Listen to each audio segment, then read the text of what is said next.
Magandang hapon! Kumusta po? Narito po ulit ang update natin para sa lagay ng ating panahon ngayong hapon po ng August 28, 2023 na kung saan sa ngayon mula po sa pagiging super typhoon ay bahagyang humina ang bagyong Siguring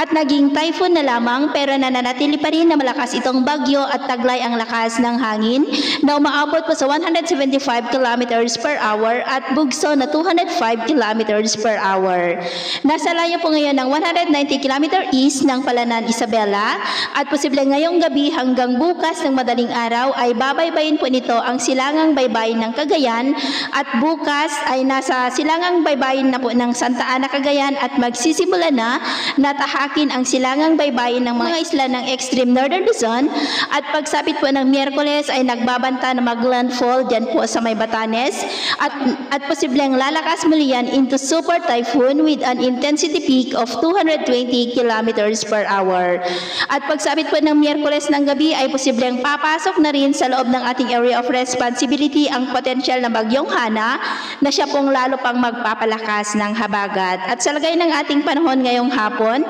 dahil po sa pinagsamang epekto ng malakas na habagat at si Typhoon Goring ay maulap ang kalangitan na may mga pulupulong pag-ulan sa ilang bahagi po ng Cagayan Valley, ilang bahagi ng Cordillera, Ilocos Region, Extreme Northern Luzon, ilang bahagi ng Central Luzon, Metro Manila, ilang bahagi ng Calabar Zone, Mimaropa, ilang bahagi ng Bicol Region, Panay Island, Negros, ilang bahagi ng Central Visayas, Leyte, Samar Provinces, Zamboanga Peninsula, ilang bahagi ng Northern Mindanao, Sorsogon at ilang bahagi ng Davao Region na posible po na magtuloy-tuloy ang mga isolated rains sa ilang mga lugar hanggang mamayang gabi kaya mag-ingat po tayo sa mga banta ng mga pagbaha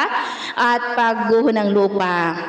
At sa ngayon po ay nakataas pa rin ang Tropical Cyclone Wind Signal number 1 dyan sa may Batanes, Babuyan Islands, northern and eastern portion ng mainland Cagayan, eastern portion ng Isabela, northern and central portion ng Aurora at saka po dyan sa may Polillo Island. At sa atin naman pong mga baybayin, dahil po sa bagyo ay iwasan muna natin ang papalaot sa silangang baybayin po ng Luzon. At dahil naman po sa habagat na lumakas na, ay iwasan din natin ang papalaot sa kanlurang baybayin po ng Palawan, maging pa sa silangang baybayin ng Davao del Sur dahil ang mga alon dyan ay posibleng aabot sa 2 to 3.5 meters height. So, yun po ang latest update natin sa araw na ito. Ako po muli si James na nagsasabing, sa kahit na ng pagsubok po na darating sa ating buhay, huwag na huwag po tayong mawawalan ng pag-asa. Thank you and God bless!